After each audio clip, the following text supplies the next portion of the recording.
The morning air outside the courthouse carried a strange heaviness, as if the world itself was waiting for something to unfold. Commuters passed by in hurried strides. Lawyers clutched their case files close to their chests, and clerks shuffled from one office to another, already burdened by the weight of the day's docket. Yet amid that busy current of life, Kira Lawson walked with deliberate calm, her pace steady, her eyes forward, her mind rehearsing arguments she had already mastered long ago. She was not a stranger to these steps, nor the shining brass plaque above the double doors of courtroom 7. For years, her footsteps had echoed against these very stones with authority and dignity. But today she approached not as the figure everyone recognized, but in plain clothes, carrying a simple leather briefcase, her hair neatly tied back, her face composed. Only her heart knew the storm that was about to break. She had taken only 3 steps past the courthouse gate when the sharp voice of Officer Mark Davis cut across her path. His uniform was freshly pressed, his boots polished, but his eyes carried that familiar arrogance born of unchecked power. "Stop right there," he barked, blocking her way. His tone dripped not with caution but with suspicion, the kind that had less to do with evidence and more to do with skin. "What's in the bag?" he asked, tilting his chin as though preparing for a fight. Kira kept her expression calm. "Case files," she replied, holding her briefcase firmly but not aggressively. Davis's lip curled, a smirk tugging at the corner of his mouth. "Case files? Don't make me laugh. You don't belong here." What followed happened in seconds, but to Kira it felt stretched into slow motion. He reached forward, tugged at her bag, and when she resisted by instinct rather than defiance, his hand shot out. The slap landed with a crack that echoed off the courthouse walls. The force spun her head to the side, her cheek burning as if branded by fire. Her briefcase flew from her grasp, scattering papers like startled birds across the marble stairs. Before she could recover, his hands shoved her against the cold wall, steel cuffs biting into her wrists. His breath reeked of stale coffee and authority abused too many times. "Filthy animals like you belong in cages, not courthouses," he spat, dragging out the words like a cruel refrain.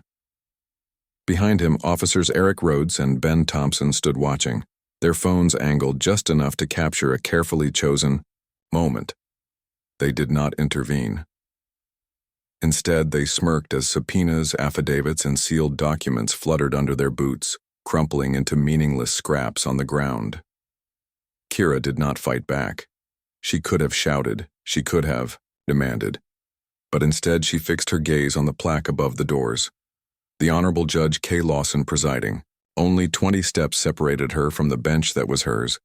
20 steps between her rightful place and the indignity forced upon her. She inhaled deeply, drawing the sting of the slap, the humiliation of the cuffs, the smirks of her tormentors, into a single point of focus.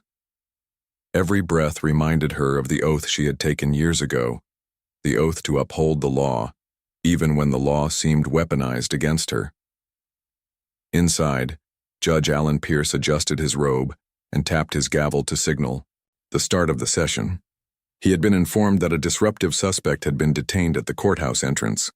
A man of procedure, he trusted the word of uniformed officers over the protests of any defendant. His stenographer prepared her machine, the assistant district attorney shuffled her papers, and the gallery buzzed with murmurs of curiosity. The doors opened and Davis marched in his prize, a middle-aged black woman with a fresh bruise on her cheek, wrists shackled in steel, and eyes that burned with a cold, unyielding light. Davis straightened his shoulders, his voice rehearsed like the countless reports he had filed over the years. "Your Honor," he began, "I encountered a suspicious individual attempting to enter a restricted area. She was improperly dressed, carrying what appeared to be stolen legal documents. When I asked her to comply, she responded with profanity, made threats, and resisted. I was forced to use minimal necessary force for safety." With practiced ease, he produced his phone, playing a clipped video that captured only the moment Kira's arm jerked in resistance, conveniently omitting the context of his assault. "My body cam malfunctioned this morning," he added smoothly.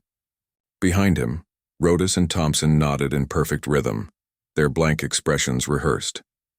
Kira sat quietly at the defense table, her cuffs folded before her like a mockery of prayer. She stared at the screen, then let a single phrase slip past her lips, calm but sharp. "How convenient." Judge Pierce looked up from his notes. "What was that?" he asked. Kira met his eyes. "Nothing, Your Honor," she replied, her tone polite yet edged with meaning. The gallery shifted, whispers rippling like a current. Some muttered that she was playing the race card. Others nodded by reflex toward the authority of uniforms. Only Jenna Morrison, a young clerk seated at the back, felt a shiver travel down her spine. She had heard that voice before. The same voice that greeted her every morning with a simple, kind, "What's on the docket today, Jenna?" The thought sparked in her mind, then quickly faded, drowned by the rising noise of accusation. Assistant District Attorney Sarah Walsh stood, her tone brisk, her arguments sharp. "The prosecution moves for charges of trespass, obstruction of an officer, and fraudulent impersonation by carrying documents marked with a judicial seal," she declared. Rodess stepped forward. She claimed to be someone important to bypass. "Procedure." Thompson added. She resisted restraint and attempted to flee. Davis closed the chorus with a sneer. "People like her always play the victim card. Not in my courthouse." The air thickened. Judge Pierce raised his gavel. "Does the defendant have anything to say?" he asked, his voice steady. Kira rose slowly, chains clinking like a rhythm of defiance. She stood tall, bruised, but unbowed. Her voice was clear, measured, every syllable carrying the weight of both experience and truth. "Your Honor, I need to clarify a few points." At that moment, the well-worn script, where an accused stood powerless against the word of authority, cracked. The courtroom leaned forward, silence stretching taut as if the very walls held their breath. Kira's eyes swept across the faces before her. She was not pleading for mercy, nor was she shouting in anger. She was doing what she had always done, presenting the truth with unwavering precision. She began with trespass. At 8:47 a.m., I was walking on the public sidewalk leading to the courthouse entrance. Supreme Court precedent establishes that sidewalks adjacent to government buildings are traditional public forums. There were no signs, no barricades, no restricted orders. The charge is baseless. She turned to the so-called stolen documents. These are not stolen. They are case files, judicial memoranda, and administrative communications. I have lawful access to all of them. To call them stolen is not only false, it is defamatory. She shifted her stance, the cuffs clicking like punctuation. As to the accusation of profanity, the Fifth Amendment protects my right to remain silent. If any words were uttered, it was after I was assaulted without cause, directly on the courthouse steps. Gasps flickered through the gallery. Judge Pierce leaned forward, his eyes narrowing. "Do you have legal training?" he asked. Kira allowed herself the faintest of smiles. "Dr. Lawson," she replied, "my credentials speak for themselves." With that, the tide began to shift. The recess was called, and the room buzzed like a shaken beehive. Whispers darted from row to row as if every spectator were desperate to grasp what they had just witnessed. The accused, who had walked in shackled and bruised, had spoken not with fear but with the poise of authority, quoting constitutional precedent as naturally as one might recite a prayer. Even those inclined to doubt her found themselves replaying her words in their heads, wondering if they had misjudged too quickly. In the small anteroom where she had been escorted, Kira Lawson sat with her hands resting lightly on her lap. The cuffs still dug into her wrists, but her breathing was steady, her posture tall. She had spent her career training herself to remain composed under pressure, but even she felt the tremor of adrenaline coursing beneath her skin. She knew the weight of the moment. This was not just about her dignity or her name. This was about truth colliding with a system too often tilted against it. The door opened, and Bailiff Carl Henderson entered, his face pale. In his hands he carried a garment bag and a small wooden case, the sight of which made his throat tighten. "Your Honor," he whispered, his voice betraying both shock and shame, "I didn't realize." His words trailed off as if swallowed by the gravity of his mistake. For 3 years he had greeted her every morning with respect, unaware that today he would be asked to guard her as a defendant. Kira placed a hand on his shoulder, her touch steady, her voice calm. "You did not fail me," she said softly. "You only followed what you believed to be true. Now you must do what is right." Henderson's eyes welled with regret, but he nodded firmly. He set the garment bag down and opened the wooden case, revealing the gavel that had rested in her chambers for years. Its handle gleamed with the engraved words, "Justice is blind, but she sees all." She lifted it gently, the weight familiar, grounding her. Draping the robe across her shoulders, she felt its fabric cascade like a shield, a reminder of the authority not granted by others, but earned through relentless labor. Long nights of study and countless battles fought in courtrooms much like this one. She faced the mirror, her reflection split between the bruise on her cheek and the black robe that symbolized her duty. Both were truths, the wound of injustice and the power to deliver justice. She steadied herself, inhaling deeply until her voice found its rhythm, ready to command. Meanwhile, outside, the courthouse machinery groaned into motion. Clerks rushed to secure surveillance footage, IT staff scrambled to preserve server logs, and urgent emails sped toward the chief judge's office. The narrative of body cam malfunction was unraveling by the second, replaced by a trail of digital evidence immune to lies. The officers who had smirked so confidently moments earlier now felt the grip of unease. They exchanged hurried whispers, their phones buzzing with messages from colleagues who had already sensed the storm building. When the recess ended, the gallery rose to its feet at the familiar call. Yet this time, it was Henderson's voice that rang louder than ever.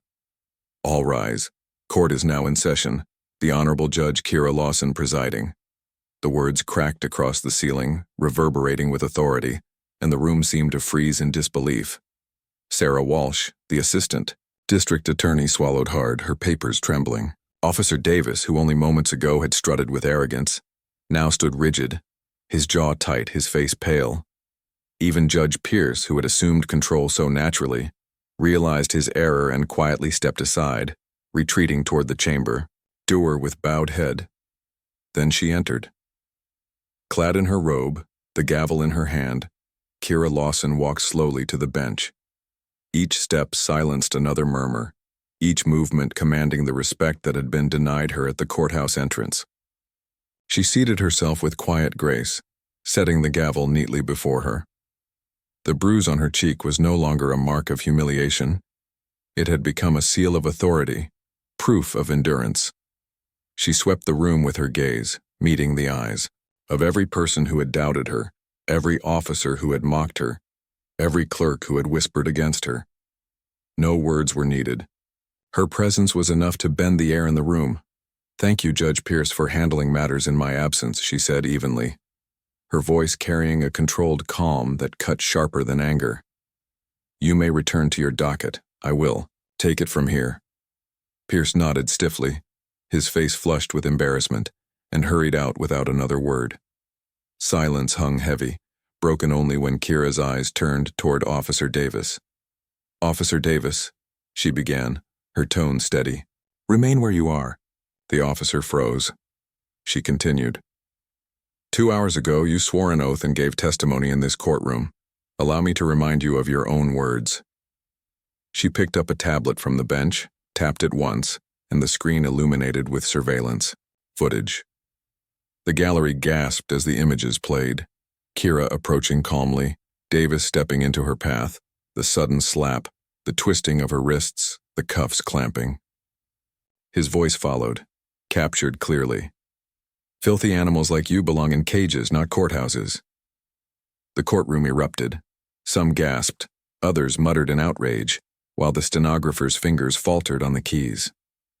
Walsh tried to rise with an objection, but her voice cracked, drowned out by the weight of what everyone had just witnessed. Rodas and Thompson shifted uneasily in their seats, their confidence crumbling as the truth laid itself bare for all to see. Kira let the footage run its course before turning back to Davis. You claimed I resisted, that I carried stolen documents, that I spoke profanity.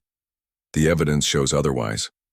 Your testimony was not only false, but it sought to strip me of dignity and authority in the very place I serve. Her words cut through the chamber with precision, not shouted but delivered, like a judgment already rendered. For the first time, Davis's face betrayed fear. Sweat pooled at his temple, his hands fidgeted, his throat tightened. He glanced toward Walsh for support, but she had none to offer, her career now balanced on the thin edge of credibility. The officers beside him looked down at their feet, their silence a confession louder than words. The gallery, once divided, now leaned forward in unison, eyes fixed on the woman who had risen above humiliation to reclaim her rightful place. And in that moment, every person present knew they were witnessing more than a courtroom dispute. They were witnessing justice tearing through layers of prejudice, authority reclaiming its voice, and truth demanding to be heard. The weight of silence that followed the footage was almost unbearable. The courtroom, normally a place where murmurs buzzed like restless bees, had turned into a vast chamber of stunned quiet. The gavel resting in Judge Kira Lawson's hand seemed to anchor the very air, commanding respect without being raised. She allowed the silence to linger, not to humiliate, but to let truth sink deep into every corner of the room. The gallery shifted uncomfortably, realizing that the easy narrative they had been offered, that of an unruly intruder against disciplined officers, had collapsed in the span of a few minutes. For years, Kira had watched cases where defendants' voices were smothered beneath uniforms and badges, where prejudice tilted the scale so subtly most barely noticed. But now the system's mirror had turned, forcing everyone to see what bias looked like in its rawest form. Davis, Rodas, and Thompson, once the arbiters of order at the courthouse entrance, now looked like men exposed, stripped of the authority they had wielded recklessly. Their silence was not the silence of dignity. It was the silence of men realizing their lies had been cornered by evidence stronger than their arrogance. Kira leaned forward, her tone calm, every word deliberate. Officer Davis, you testified under oath that your body camera malfunctioned. Yet court records show that all body cam feeds auto-upload to the county server in 60-second intervals, whether malfunctioning or not. I have ordered those logs, preserved and already. Preliminary data contradicts your claim. She turned to the stenographer. Enter into the record. The footage confirms Officer Davis's assault upon this judge at 8:47 a.m. at the courthouse entrance. The stenographer, her hands trembling, nodded and typed. The gallery gasped again, realizing she had said the words, "this judge." The bruised woman standing shackled earlier was no defendant at all. She was the presiding authority of the very courtroom where they sat. The weight of realization pressed upon everyone at once, clerks, attorneys, even spectators who had come only for routine cases. The whispers began to build again, but this time they carried a different edge. It was not doubt that stirred in the air, but shame and astonishment. Sarah Walsh, the young assistant district attorney, rose shakily to her feet. Her voice wavered. Your Honor, I request a recess. The prosecution needs time to... Kira lifted a hand, silencing her with the smallest gesture. The prosecution will have its time, but right now we will examine the conduct of officers sworn to uphold the law.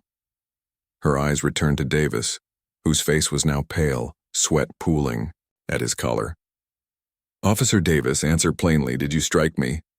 Davis opened his mouth, but no words came. His jaw worked like a man chewing air. He knew the footage had already betrayed him. His silence was confession enough. You see, Kira said, turning her gaze to the gallery. Justice does not depend on uniforms or badges. It depends on truth.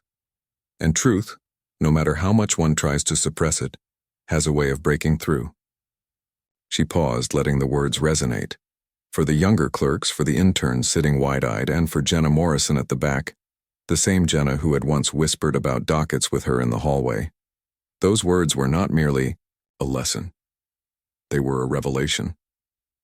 Jenna's heart pounded as she realized she had witnessed two sides of the same woman in a single morning. The victim, struck and cuffed, and the judge, calm and commanding. The image carved itself into her memory, reshaping forever how she viewed authority, injustice, and courage. But the battle was not over. Kira knew that systems built on power rarely collapsed with a single blow. There would be resistance, denial, and efforts to twist the narrative. Already Walsh was gathering her composure, flipping through her notes, whispering hurriedly to aides. Already Rodas and Thompson were exchanging looks, calculating how to shield themselves from the fallout. And already Davis, though cornered, was searching for a way to claw back control, his pride unwilling to surrender entirely. Kira anticipated it. She had spent a lifetime anticipating it. That was why she had not only preserved the footage, but prepared for the broader reckoning. With quiet authority, she said, "The integrity of this courtroom demands that all evidence be reviewed. Effective immediately, I order a full inquiry into the conduct of Officers Davis, Rodas, and Thompson. Their actions this morning threaten the credibility of every case they have ever touched. Justice demands accountability." The words fell like hammer strikes. The gallery erupted into murmurs, some shocked, some emboldened. A few stood, unable to contain their agreement. Others shifted nervously, knowing the ripple effects would reach far beyond the walls of this courtroom. Davis's composure cracked. "This is outrageous," he blurted, his voice rising. "You're making yourself the victim and the judge. This isn't how it works." Kira's gaze pinned him like steel. "On the contrary, Officer Davis, this is precisely how justice works. When lies attempt to masquerade as law, the truth must expose them. When power is abused, accountability restores balance. That is not outrage, that is order." Her words, calm but commanding, carried the weight of centuries of struggle, echoing every battle fought by those who had been told to sit down, stay quiet, accept humiliation. In that moment, she was not merely speaking as a judge. She was speaking as a woman who embodied resilience itself, a voice for all who had ever been silenced. The session carried on for hours, though the clock seemed irrelevant. One by one, clerks confirmed her identity, records were presented, and the narrative the officers had tried to build unraveled completely. By the time the gavel finally fell to end the session, the courtroom was transformed. It had begun as a place where a black woman was dragged in chains, accused of trespassing into halls that had always been hers. It ended with that same woman reclaiming the bench, her authority unshaken, her dignity unbroken, her truth undeniable. But Kira knew this was only the beginning. The real battle was not confined to the four walls of the courtroom. It would spill into headlines, press conferences, and public opinion. It would test her resolve, her reputation, and her ability to withstand not just lies from three officers, but the tidal wave of scrutiny from an entire system reluctant to admit its failures. The gallery emptied. Jenna lingered at the back, her hands clasped tightly. She watched as Kira rose from the bench, placed the gavel carefully in its case, and straightened her robe. For Jenna, the moment was more than inspiration. It was a lesson that courage is not the absence of pain, but the refusal to let pain define the narrative. Kira walked out of the courtroom with her head high. The bruise on her face still ached, but it no longer burned as humiliation. It pulsed like a seal of endurance, a reminder of the storm she had weathered and the storms yet to come. She stepped into the hallway, the weight of history pressing against her shoulders, but her stride did not falter. She knew her fight was no longer just for herself. It was for every voice that had ever been silenced on those marble steps. And though the battle was far from over, she had already won something far greater than a single case. She had shattered the illusion that injustice could hide behind uniforms forever. The next morning, the courthouse was no longer just a courthouse. It had become the eye of a storm, the kind that pulled in reporters, activists, politicians, and ordinary citizens alike. Television vans lined the streets, their antennas stretching like restless arms toward the sky. Microphones, cameras, and notepads filled the steps where only yesterday Kira Lawson had been humiliated in front of the world. What had begun as a routine morning had grown overnight into a national story, carried from one headline to another, stirring debates in cafes, workplaces, and homes. The footage, preserved and released as part of the court's inquiry, had spread like wildfire across social media.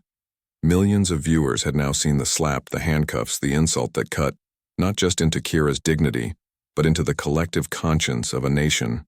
Hashtags multiplied, some filled with anger, others with hope. People who had never heard her name now spoke of Judge Lawson with a mixture of outrage and admiration. To many, she became a symbol, not merely a judge reclaiming her seat, but a living reminder that injustice could be confronted head-on, even in the very halls where it tried to hide. Inside her modest home that morning, Kira sat by the window, with a cup of tea in her hand. The bruise on her cheek had darkened, a visible reminder of the insult, but her eyes remained steady as she scanned the headlines scrolling across her tablet. She saw her own face plastered across networks, some praising her courage, others questioning her impartiality, still others spinning narratives designed to protect the system from deeper accountability. She understood the game. For years, she had watched how stories bent under the weight of politics and power. Now she was no longer just the observer. She was the story itself. Her phone buzzed with messages, colleagues offering support, friends urging her to stay strong, activists asking her to speak at rallies. And yet, beneath the flood of attention, there was a heavy stillness in her chest. She knew that fame born of pain was a double-edged sword. For every person who praised her, there would be another waiting to tear her down, to suggest she had provoked the incident, to claim her actions had compromised the dignity of the bench. The road ahead would not be lined with applause, but with resistance. Still, she could not afford hesitation. When she stepped back into the courthouse later that day, she found herself walking through a sea of cameras and flashing lights. Questions were hurled at her from every angle. Judge Lawson, do you believe the officers will be indicted? Do you plan to press charges personally? What do you say to those who claim you staged this for attention? She did not break her stride. Her only reply was measured, her voice calm but unyielding. Justice will be pursued not for my sake, but for the sake of the truth. That is all I will say for now. Inside, the inquiry convened. The chamber was filled to capacity, every seat occupied by either press or public. Unlike the previous day, there was no mistaking who presided. Kira Lawson sat at the bench in full authority, her robe a symbol now amplified by the eyes of the nation. Before her, the three officers sat with their attorneys, their postures stiff, their eyes darting nervously. Davis, though still defiant in appearance, could not hide the shadow of fear that clung to him. Rodess and Thompson, once so eager to smirk at her expense, now looked diminished, as though the uniforms they wore had shrunk against the weight of exposure. Testimonies began, one after another. Witnesses recalled what they had seen on the courthouse steps. IT staff presented server logs showing that the body cams had indeed been functional, the so-called malfunction nothing more than an excuse. Clerks confirmed her identity, presenting records that made the charges of impersonation absurd. Piece by piece, the wall of lies the officers had tried to build collapsed into rubble. But Kira did not allow triumph to show on her face. She knew justice was not about vengeance, not about humiliating those who had wronged her, but about exposing truth and repairing the breach it had left. When the defense attempted to argue that the officers had acted out of confusion, she leaned forward and spoke with the clarity of principle. Confusion does not excuse assault. Authority does not excuse false testimony. To allow such excuses is to erode the foundation of trust upon which this system rests. Her words rang through the chamber, echoing beyond the inquiry itself. For the young law students in the gallery, they were more than words. They were a creed. For the citizens who had come seeking justice, they were a promise. And for the officers who sat under her gaze, they were an unshakable reminder that actions have consequences, even when cloaked in uniforms. By the end of the session, the recommendation was clear. Formal charges against Davis for assault and perjury and disciplinary review for Rodess and Thompson for complicity. The room buzzed with the gravity of it. Rarely had officers faced such accountability, and never under circumstances so public, so undeniable. As Kira left the bench that evening, she walked not into silence but into applause from the gallery. It was not the raucous cheer of celebration but the steady, heartfelt acknowledgement of people who had seen something rare, courage standing unbroken in the face of humiliation. She allowed herself a small nod, not of pride, but of gratitude.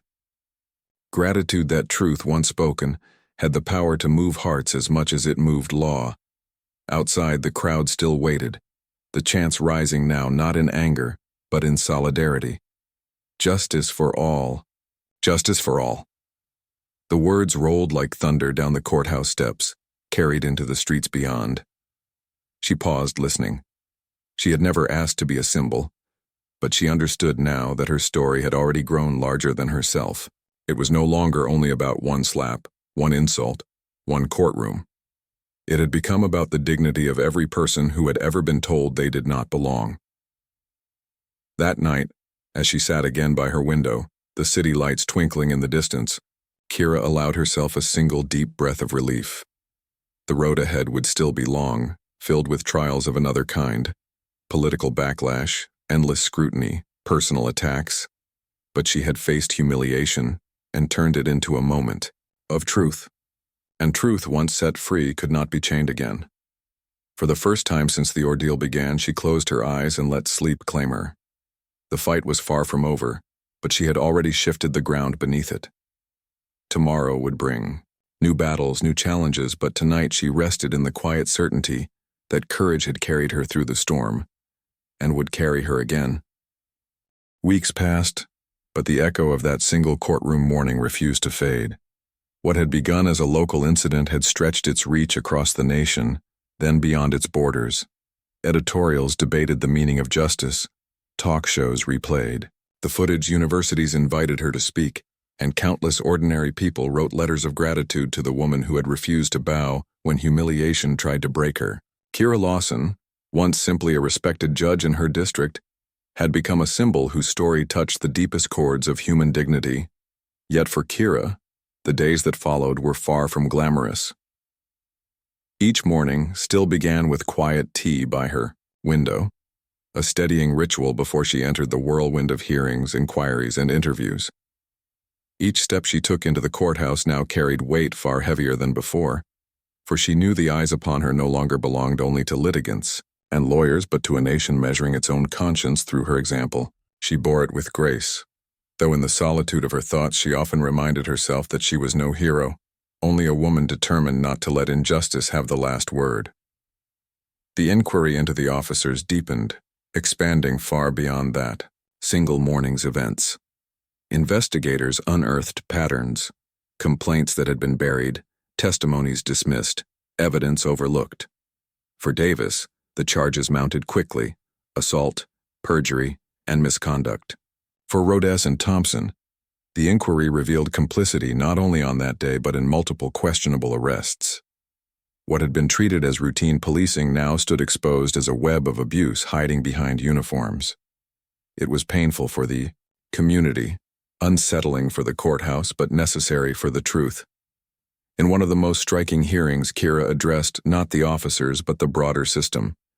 Standing in her robe before a crowded chamber, she spoke not with anger but with the weight of lived truth. When trust in the law is broken, she said, her voice steady, people do not stop believing in justice. They stop believing they will ever see it. That is the greatest wound a society can inflict upon itself. Our duty, yours and mine, is to mend that wound, not by words alone, but by actions that prove justice is more than a promise. It must be lived. The words spread quickly, clipped into videos shared by millions. They became more than courtroom remarks. They became rallying cries, recited at protests, printed on posters, whispered in classrooms where young students were learning not just about the law, but about courage. To many, she embodied the very idea that truth could stand even in the harshest storm. But for all the attention, the struggle was not without cost. Anonymous letters filled with hatred arrived at her office. Commentators accused her of bias, of undermining law enforcement, of seeking fame. Old cases she had presided over were re-examined under a new lens. some critics searching desperately for any flaw that could tarnish her image. In the quiet of her chambers, she read these attacks not with surprise but with weary understanding. Every step forward in justice was met with resistance from those who preferred silence over change. Still, she endured, not by shielding herself but by grounding herself in the truth that had carried her from the courthouse steps to the bench. Each insult, each doubt, only reminded her why she had to persist. For every letter of hate, she received 3 letters of hope. From young women who said they now wanted to study law, from men who admitted they had never understood prejudice until they saw what she endured, from children who drew pictures of her with a gavel in hand and wrote in crooked handwriting, "Thank you for being brave." The final decision of the inquiry came on a clear spring morning. The courtroom was packed again, the gallery tense with anticipation. The panel announced the verdict. Officer Davis was found guilty of assault and perjury, stripped of his badge, and sentenced to face the same justice he had once claimed to uphold. Officers Rhodes and Thompson were suspended indefinitely pending further trials. The chamber erupted in murmurs, some relieved, some outraged, but none indifferent. Justice, for once, had cut through the layers of denial. Kira sat silently as the words were read, her hands folded neatly. She did not smile, nor did she allow triumph to color her face. When the gavel fell, she simply nodded. She knew this was not victory, but restoration, not revenge, but accountability. And in that moment, the bruise on her cheek, long since faded, seemed to glow invisibly on her spirit as a mark of endurance. As she stepped outside into the sunlight, the crowd awaiting her broke into applause. Some held signs, others simply raised their voices. The chants were no longer only for her. They were for justice itself, for the possibility that dignity could prevail even in places where it had long been denied.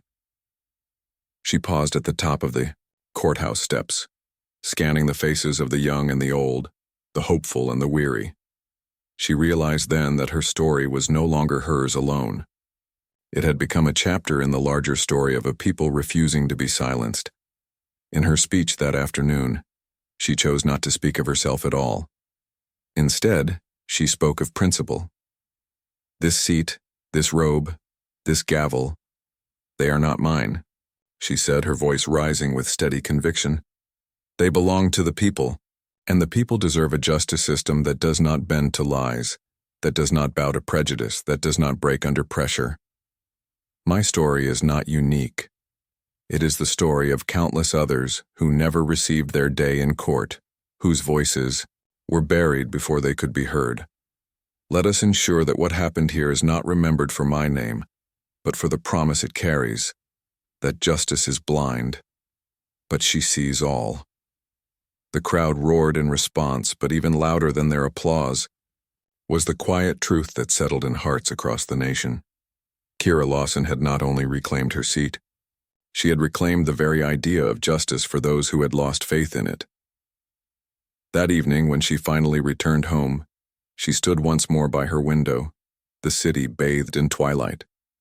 She thought of the long road behind her, the humiliation, the slap, the chains, the whispers, and the long road still ahead. But she felt no fear. She felt only the quiet certainty that courage had carried her this far, and courage would carry her further still. And somewhere in the distance, where chants still echoed in the night, the truth of her journey lived on, a beacon for all who believed that dignity could be struck but never destroyed.